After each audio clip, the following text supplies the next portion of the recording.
You absolute legends, welcome to the one and only Footy podcast. We're going to review the week one of finals and we're going to preview the upcoming games this week.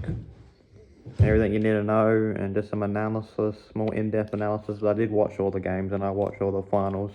When it's like during the season, I watch maybe 3-4 games a week, so I can't really have intel on every single game. But I watched every single game last week so I can give sort of better intel, better analysis.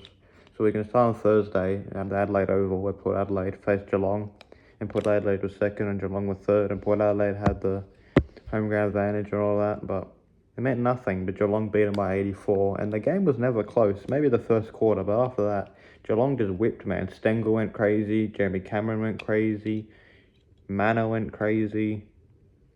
Who else went crazy? Brian Myers went crazy, Shannon Neal, Dangerfield had 24, Max Holmes had 28, nearly best on ground. Guthrie rock solid in defence. Humphreys was a killer in defence as well. Yeah, man, Geelong just smoked, man. Port Adelaide, like, the only good players really, Wines had 23, not that good. Byrne, 21 a goal, not bad. Drew, 21. Burke had 20. But besides that, like, Horn Francis only had 19. Rosie had 16 and a goal. Butters was subbed out third quarter because he got injured. Even before that, he wasn't playing well. Even before he got smacked in the ribs, he weren't playing well. Radigalia was non-existent in the forward line. Same with Dixon. Georgiades kicked one goal, two. So no one really in Port Adelaide had a really good game. Like, really, Rioli was very, very quiet in the forward line. Yeah. Knuckles, the sub, didn't really do much. What could you really do? Yeah, it's like a lot of young, like, Leah didn't play that well. Who really played well in Port Adelaide? No one. Defence, forward, midfield. Just got Geelong smacked them in all the areas, and that's how you end up losing by 84. It's like, yeah. Port Adelaide didn't really show up. They didn't really come to play. Port Adelaide only kicked 4 after quarter time, and while Geelong kicked 17. So it's like, the defence was no good, like, all night. The small forwards killed them, man. Stengel, Myers, Mana, combined for like 10 goals, I think. Like, they got smoked, man. Or like 9 goals. They got smoked. And they let Jeremy Cameron do what he wanted. And Geelong were just faster. I don't know how. Geelong are an older team, but Geelong were faster in the midfield. Max Holmes sliced them up. Geelong's backline was solid. Dixon couldn't mark nothing. Radigalia could mark nothing. Like, they had really no forwards in front that did nothing. It was just a bad performance, and there's no really positive for Port Adelaide. The only positive is their next game's in Adelaide. That's the only the positive. But there's nothing else you can say a good thing to them about that game. Like, maybe Wines can hold his head up high, but like, no one else really can. Like, Wines went pretty quiet too in the third and fourth quarter. Like, all the Port Adelaide players didn't play well third or fourth. Rosie was so quiet. And Butters, before the injury, he was terrible. Absolutely terrible. And he's sore and he's going to have injured ribs for the next game. So it's like, yeah, what's going to happen the next game? Who knows? Not a good performance by Port Adelaide, that's all. And Geelong wins the game, gets the week off, and they got a home prelim at the MCG. So Geelong once again make a prelim, another prelim. I think the last 18 years they made at least 13 prelims. I think it's pretty crazy. It's a very consistent team. Yes. What a break. Geelong are just ultra consistent, and doesn't matter how old their guys are. They're still fun. How they got the good mix of older youth with like Dempsey and all them, and you still got Tui, you still got Collar, Jasney, Buse. You got old and young, Dangerfield, good leader. No matter how old Dangerfield is, he can still break from clearance like a crazy guy. But he wants another premiership probably. I don't know. I don't know. Geelong guys are very hungry this year. Not last year they weren't hungry at all, but this year they definitely have hunger to win another one, and that'd be one of the favourites to make the grand final at least. But the home prelim, so they're facing in the prelims, either going to be GWS or Brisbane, and both GWS and Brisbane don't really win games at the G. So Geelong probably will make the grand final. We could see, but we shall see. And the next game on Friday was Western Bulldogs hosting Hawthorn at MCG on a Friday, and Hawthorn whipped their ass. Hawthorn won by 37, and Western Bulldogs were the favourites, but they finished high on the ladder. But Hawthorn just up to the second quarter, Hawthorn and Western Bulldogs was a very even game, and then Hawthorn just put the foot down and kicked their ass and won by like 7 goals nearly. It was after half time. After quarter time, Hawthorn kicked 12 and Western Bulldogs kicked 5.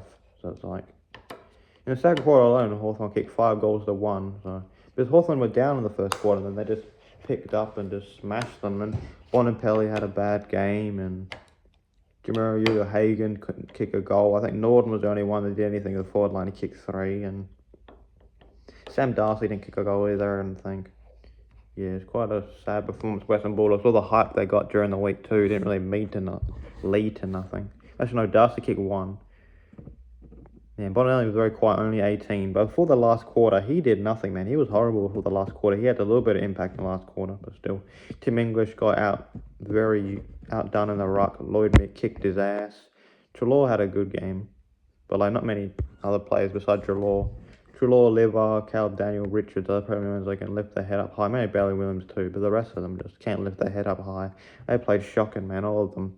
Ugle-Hagan, Darcy, Norton, they barely marked nothing. They were just like, all the talk about them, even I was scared of that forward line, how tall they are. And the Hawthorn undersized, smaller defenders outmarked them every time. Scrimshaw, Sicily, Hardwick, outmarked every single time.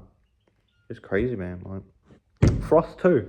And Frost got injured, sadly, for the next game, but the defense held up strong, man. But Hardwick had 12 marks, Sicily 11, Ambrosio 9, Morrison 7, Scrimshaw 6. So yeah. And the forward line of the Hawthorn was ridiculous. Like Watson and Deer combined for 7 goals. It's crazy, man. And Kalsha Deer kicked 3 goals, 4. So imagine if he would have kicked straight, he could have had a bag of 5 in his first final. So 2 19-year-olds combined for 7 goals. It's crazy, man. They played so well, and Kalsha Deer was marking a lot of things in the packs. The Western Bulldogs defenders had nothing for him. He just jumping in the pack up, marking Liam Jones and all them. He just killed, man. Watson kicked his 4 goals, 1 very straight kicking. What a legend, man. Like, Ginnivan set him up a few times, and his work rate, Watson, he's so ridiculously fast. Like, he's 1.70 m. He's very hard to tackle because he's short, of course. He just, yeah, like, he's such a good player. Like, he knows how to use his short stature for his own use and then get goals and get tackled high. But he's so short, and he's just, very easy to target. Even Finn McGuinness, he came in and... he stayed in. Yeah, he came in 16 touches and a goal, which is pretty good for McGuinness. So he probably won't be dropped because of Frost injury. And Ginnivan had 15 and 1, but 4 goal assists. Like crazy, man. I think 3 actually. Ginnivan set up a lot. And Ginnivan's celebration with the beer, man. What a guy. What an absolute guy. And I forgot to mention, the Geelong Port Adelaide game, that Jezza goal from the left boundary in Adelaide pocket, Eddie's pocket, was ridiculous. Ali had no touch. That was probably goal of the year. That was insane, man. That was insane. But yeah, back to this game. Gunston had probably a weak game, 4 touches and a goal, and he got subbed off.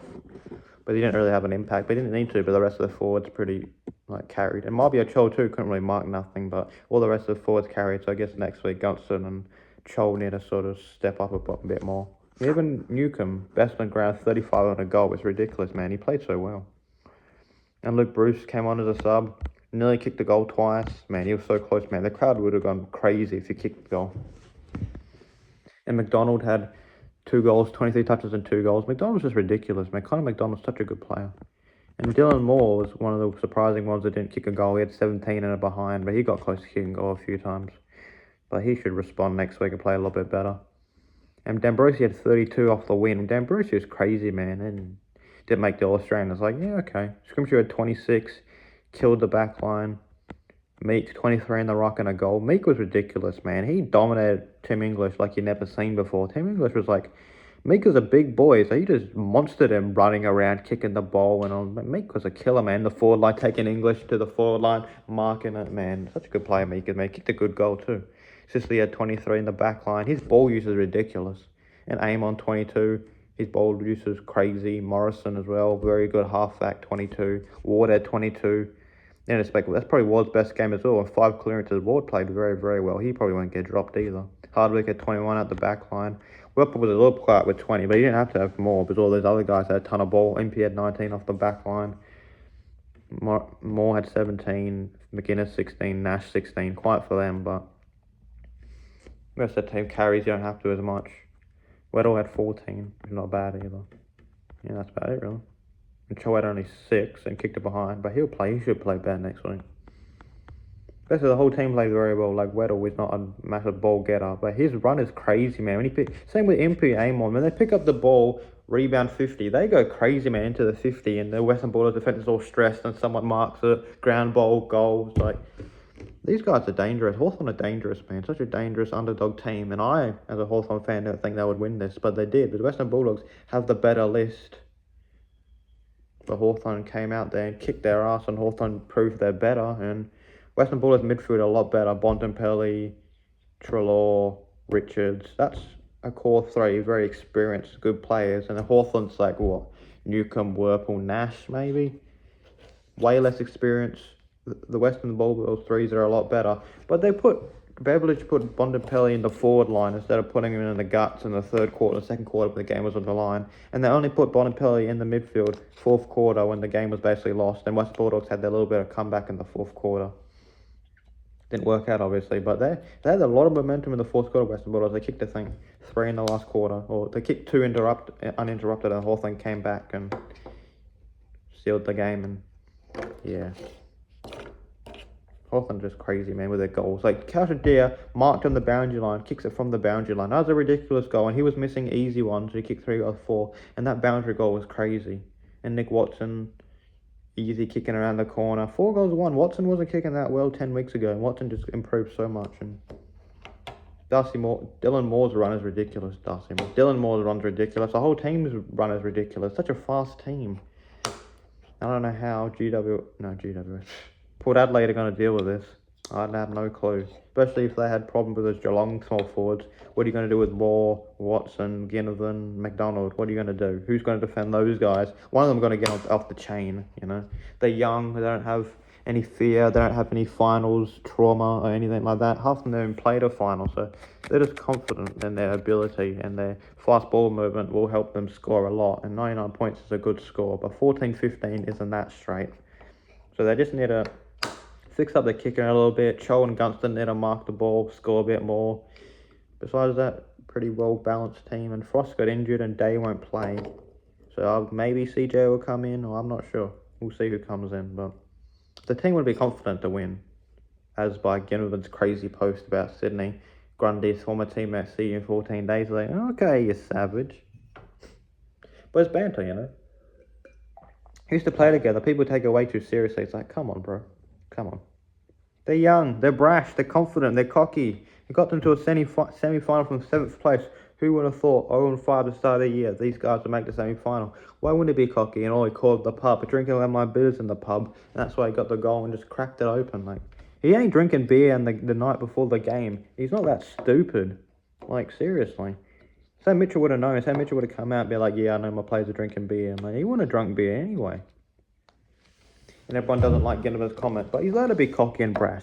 He played well. He kicked 15 and goal and 3 goal assists and all these score involvements. He played well enough. He backed it up. So just let him be. If he shits the bed against Port Adelaide, that's on him. But he can say what he wants. It's banter, you know. It's his former teammate. I bet you not many people know it's his former teammate. But it's banter. Like, you know, he can do what he wants. He's a cocky guy. This is the new generation of cocky people. You don't know social media? I don't know. I do not know. But people don't like it, it's their opinion, but I think it's good. I think it's funny. It's dismissing Port Adelaide. Why should Hawthorn be scared of Port Adelaide? They lost by 84 their home ground against a slower, older Geelong. You know? So. Then on Saturday, we had the game of the round. Legendary game, Sydney, GWS. And GWS controlled this game for full 3 quarters. They were up by maybe, I think, 4 goals at 3-quarter time, and then in the last quarter, Sydney just went bang, bang, bang, bang, bang, bang, bang.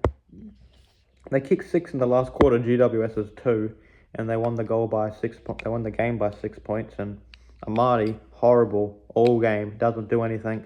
Last quarter, 2 minutes to go, scores a tied 82-82. Papley hand pass Amadi, kicks a goal, wins the game. This is crazy that he was so non-impactful the whole game, and then the last quarter, he gets his moment, he doesn't fumble it, and they win. So, good on him, you know. But him, McLean and McDonald weren't functioning whatsoever with the forward line. They were jumping into each other. They couldn't mark it. And all the smalls of Sydney would actually want to do anything. Hayward, Papley, Heaney. The tall forward line didn't really do nothing. So they'll have to think about that because they made it to the prelim and they'll face the winner of Hawthorn and Port Adelaide and at the SCG, and they'll be favourites obviously, and Geelong will be favourites too for their game. But they'll have to think about their forward mix because they put Logan McDonald in the back line and he kicked a goal off the half back to give him some momentum in the last, but he needs to be in the forward line. Put Amadi back, man. I don't know. Amadi back or Marty Ruck, because Amadi, I don't know, man. He's played not that good. Since he kicked that 9 against Adelaide, he's kicked maybe 2 a few times, or since then he hasn't kicked more than 2 goals in a game. Like, he hasn't played well whatsoever since that game. He's been quite inconsistent. He doesn't really mark the ball very often. Same with McLean too.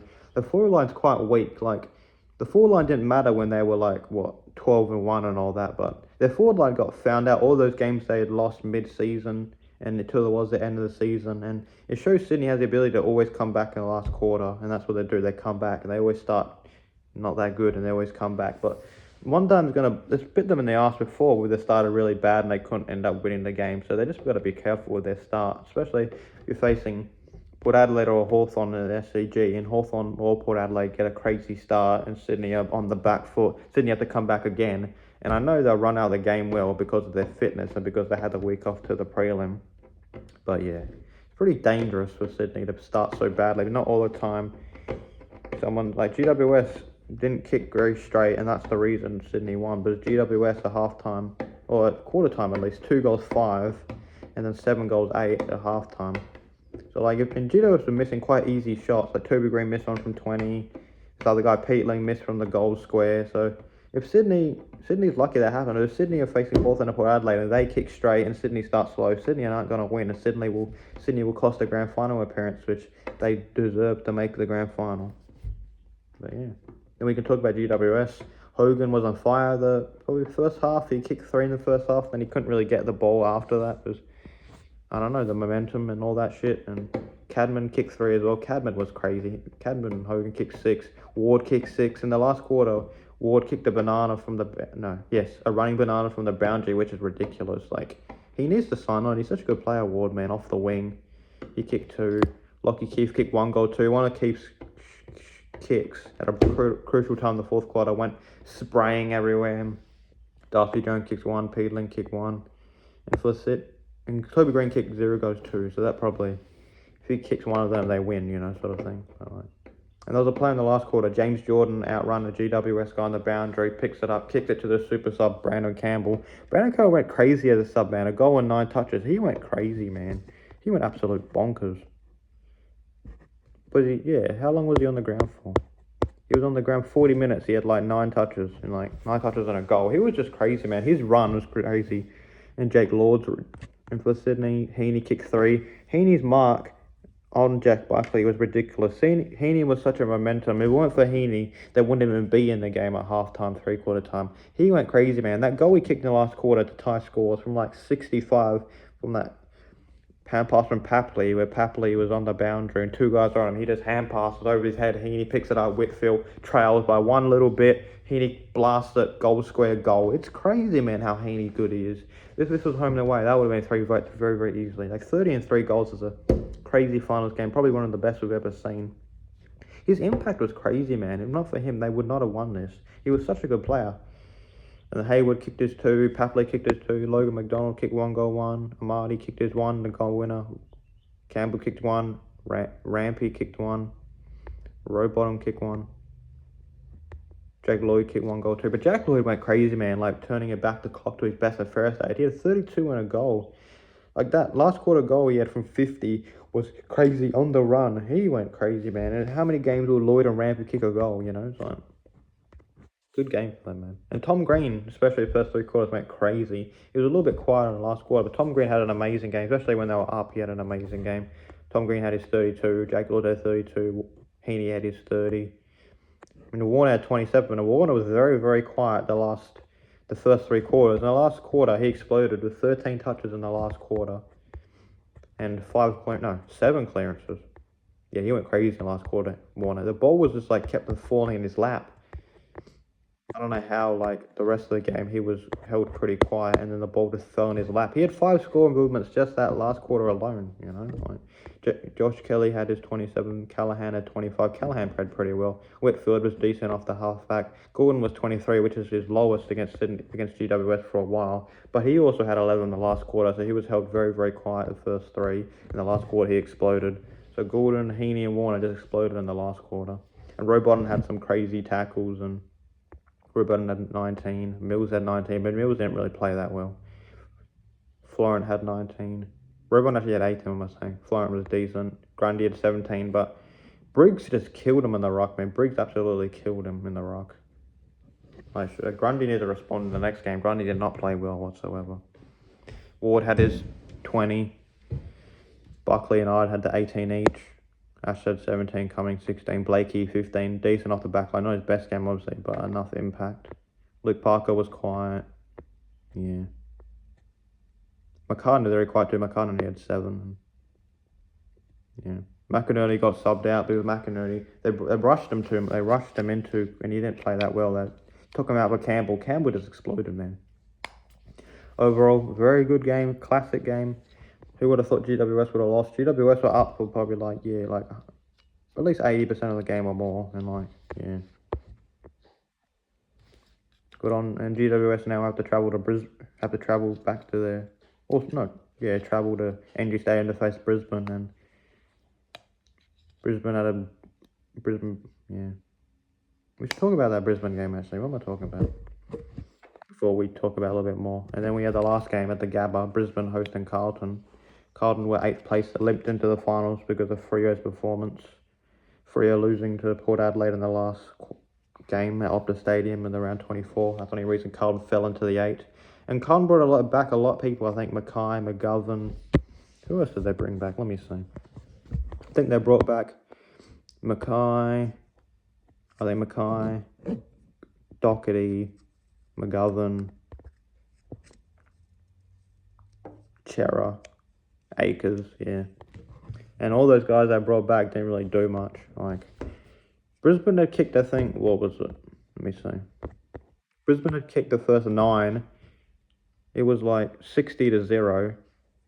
And Carlton finally scored. And after halftime, Carlton kicked more goals than Brisbane. But the game was done by then. Brisbane took their foot off the gas. Carlton had their way in the second half. But the game was already done. And Brisbane's inaccuracy basically made them not win by more. It was a 14-15, similar to Hawthorn. If they would have kicked straight, they would have won this game by a lot more. But 28 definitely flatters Carlton on the scoreboard. But should have been a bigger win, a lot bigger win. But that's what inaccuracy does to you. And if Brisbane kicked this inaccurate against GWS would kick their ass. But Hewitt and Cripps were very good for Carlton. Zorko had his 29 off the back line. Walsh had 28. Neil had his 27. But 2 behinds though, that's, not straight kicking. Akers had 25 on the goal. McCluggage had 24. Newman had 24. Wilmot, Ashcroft were pretty good, and with Berry and Bailey had kicked his 1. And for the goal scorers, Rayner kicked 3. Rayner's very good in this game. Mackay kicked his 3. Late goals, of course. Late goals during the game didn't matter. Danaher kicked 2 goals, 2. Logan Morris kicked 2 goals, 2. But Logan Morris missed from the square too. He hit the post from the goal square. Come on, man. Archie kicked his 2. Charlie Cameron 2. Kai Lohman 2. Pitternet 2. Bailey 1. Hollins 1. Akers 1. Cripps 1. Doherty 1. Fantasia 1. Hewitt 1. So, yeah. I'd say best on ground was probably Zorko, I'd probably say. Zorko O'Neill. But Zorko, they take out Chincotta. Zorko goes crazy. Chincotta would have tagged Zorko. And, they definitely rushed back Doherty and Akers and all of them, but they did not play well. And, they used DeConing as a sub, and Kennedy, they just used him as sacrificial lamb. Second quarter, they threw DeConing in. And when DeConing came in the middle of the second quarter, Carlton started kicking goals when the game was over. So, I don't know why Pitternet was a starting ruck. It could have been, DeConing, and maybe the game would have been even closer. And when Carlton were coming back in the third and fourth quarter, I knew they weren't going to do it, but, I don't know, the fans were going crazy when they were cutting the lead from 50 to 30. It's And Danaher didn't kick straight as usual. Hipwood wasn't good. Where's Hipwood? Hipwood kicked 0 goals 0, so he didn't have, kicking things out in the 4 and all that, and Danaher kicking 2 goals 2, and, they love kicking behinds that team, man, and like they kick the hard calls and they miss the easy ones. They always miss set shots, but they kick on the run. I don't really understand. Jack Payne got injured, so he's injured again. They'll probably bring in Darren Joyce if Payne can't get up. And Payne was injured for a long time. He came his first game back and injured again. It's sad, man. And I know Carlton were missing Curnow, I know, but I don't think Curnow would have helped them win because Curnow had been out injured too, so he wouldn't have, like, yeah. So that's Carlton season done, Western Bulldogs season done, and Brisbane go on to GWS and NG Stadium. But yeah, lots of the games this week weren't that good. Only the GWS Sydney game was a classic, the other two. Yeah.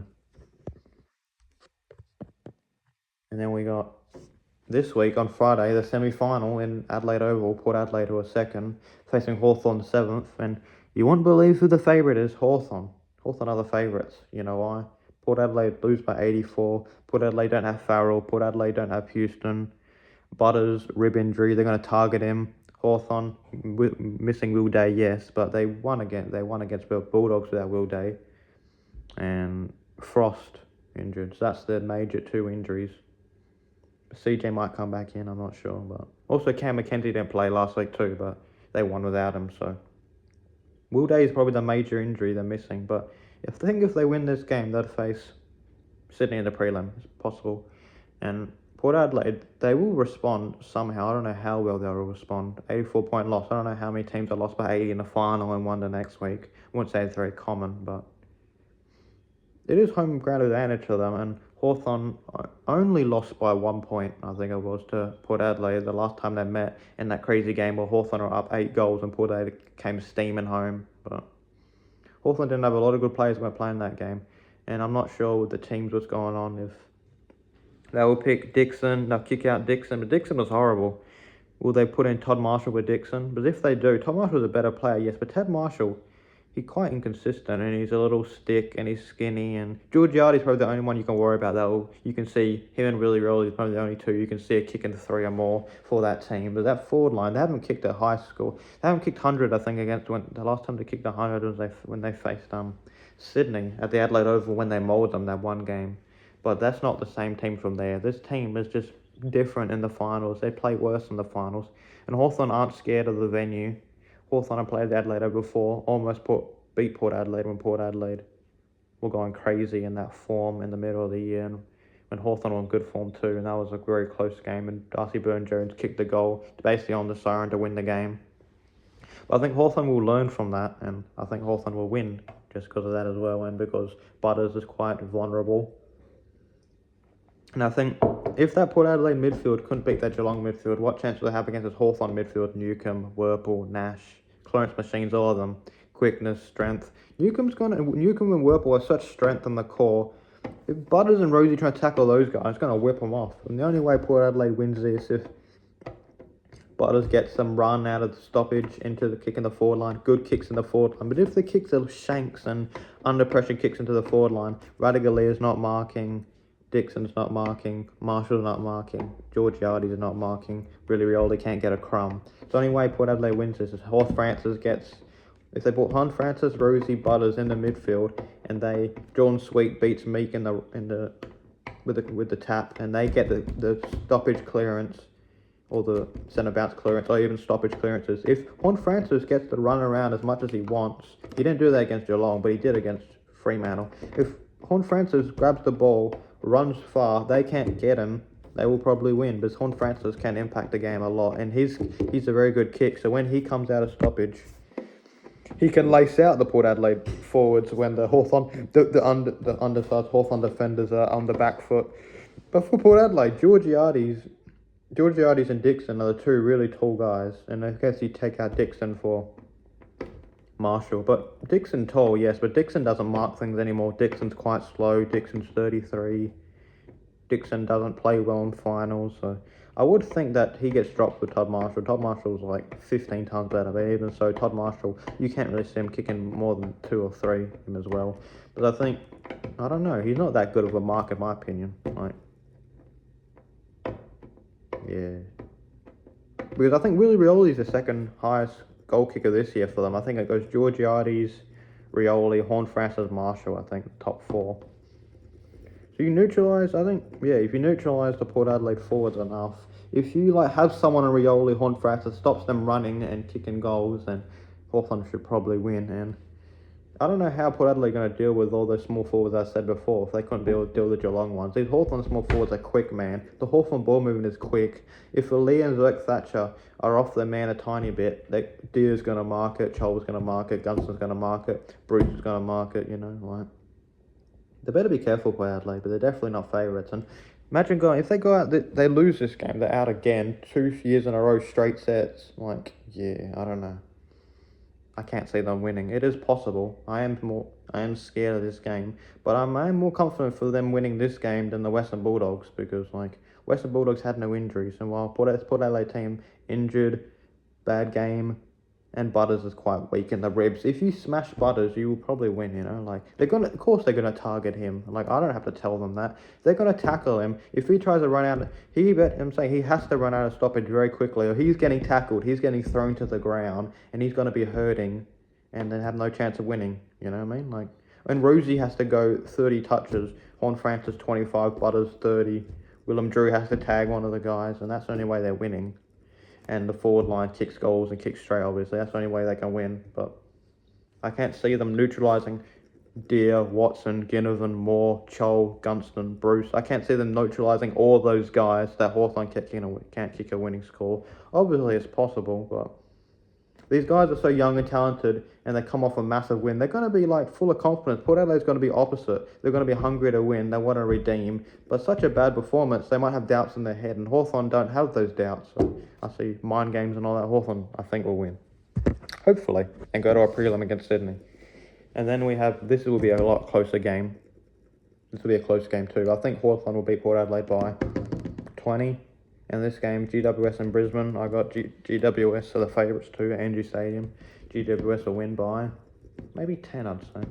But I see GWS winning this game, and it will be a close game. And Brisbane has a chance, of course, but I just think GWS, very good back line, very good forward line. The small forwards are crazy, very hard to tame these small forwards. Especially when Brent Daniels is there, and Darcy Jones, and Toby Green, Jesse Hogan, Cadman. They got a very talented forward line, talented midfield. Kelly, Cornelio. Cornelio didn't play that well last week, but he should respond. Kelly, Cornelio, Ward, Tom Green, and backline Buckley, Sam Taylor, Iden. It's a very even team, and they kick a lot straighter than Brisbane. And if Brisbane don't kick straight this game, Brisbane have no chance of winning. Of course, Brisbane had a chance to win this. I give Brisbane more of a chance of winning this game than Port Adelaide winning against Hawthorn. But the only reason Brisbane can win is if their midfield wins, if Payne plays, Andrews punches a ball every time. Because Hogan's going to go crazy, man, if they're not careful. If they don't defend him properly, Hogan's going to go crazy. You know, hang on. What's his name? Callahan. And also Callahan, Ash. GWS have so many good players. You don't stop Whitfield's run. But in the same token, if you don't stop Zorko's run, his ball moving off the back line, GWS won't win. But yeah, I got GWS winning this in a very tight game, and GWS will go to MCG against Geelong in the prelim, so I see GWS and Hawthorn advancing. That's my predictions, and thank you for listening. What else do I have to say? See ya.